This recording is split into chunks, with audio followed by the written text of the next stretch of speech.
Ever wondered if a massive 83-inch OLED is really worth the hype for an everyday living room?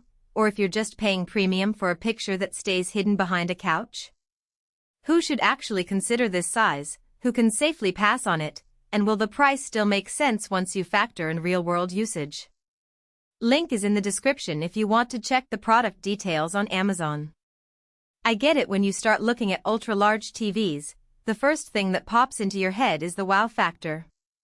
A wall towel screen sounds amazing, but then reality hits. Most families have a dining table, a coffee table, and a few people who never sit exactly 10 feet away.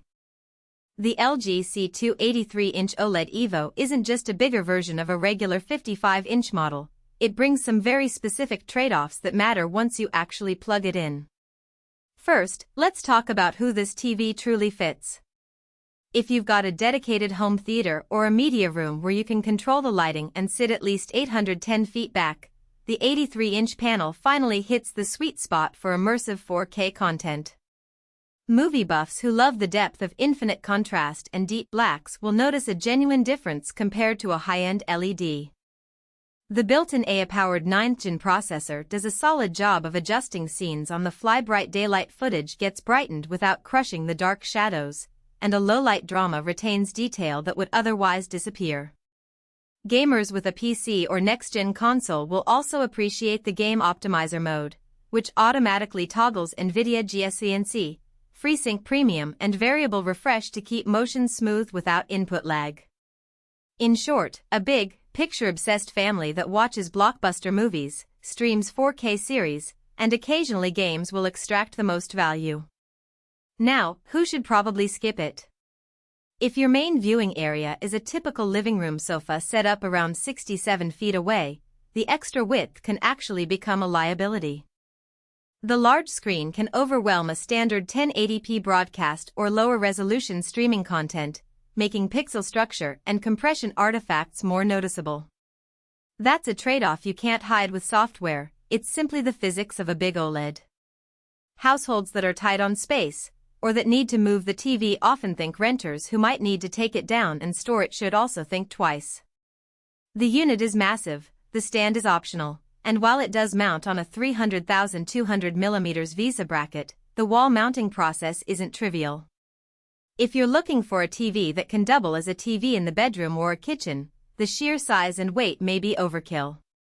Let's dig into practical strengths beyond the high-level marketing copy.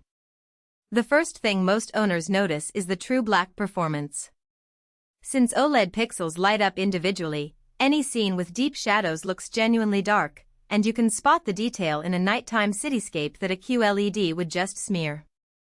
That translates to a better viewing experience for true black-heavy content like sci-fi movies or dark thrillers. The AI processor isn't just a buzzword. In practice, it reduces noise on lower bitrate streams. When you watch a compressed Netflix title, the TV does a subtle upscaling that smooths out blocky edges, which can be a game-changer if you don't have a 4K Blu-ray library. For gamers, the Game Optimizer mode is more than a label.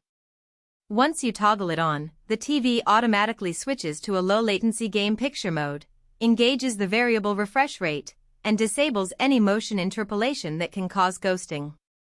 I've tested the fast-paced sections of a popular Battle Royale title. The input lag stayed under 15 milliseconds, which is practically invisible on a 120Hz panel. The combination of GSCNC and FreeSync Premium means both NVIDIA and AMD users can enjoy tear-free gameplay without manually adjusting settings. On the usability front, LG's Magic Remote continues to feel more intuitive than a traditional infrared remote. The voice control integration with Alexa lets you ask for "What's the weather?" or "Play The Last of Us Part 2" and have the TV respond, which can be handy when you're mid-game or have your hands full. Because the TV runs WebOS, switching between streaming apps feels snappy, no endless loading screens. The built-in gallery mode is a nice touch if you like to display art or personal photos when the TV isn't in use. The panel can double as a decorative piece without the typical black screen look. Now for the weaknesses you'll run into once you've cleared the box. Because OLED panels are susceptible to static image burn-in, the risk jumps when you have static UI elements like news tickers or channel logos displayed for hours on end. LG includes a pixel shift feature, but it's not a silver bullet. If you frequently use the TV as a monitor for a PC with static desktop icons, you might want to limit that usage or set up screensavers. Another practical issue: the TV does not come with a wall mount. You'll need to purchase the 300,200mm VESA bracket separately. That adds to the overall cost and requires a sturdy wall. If you're not comfortable drilling holes or you live in an apartment where mounting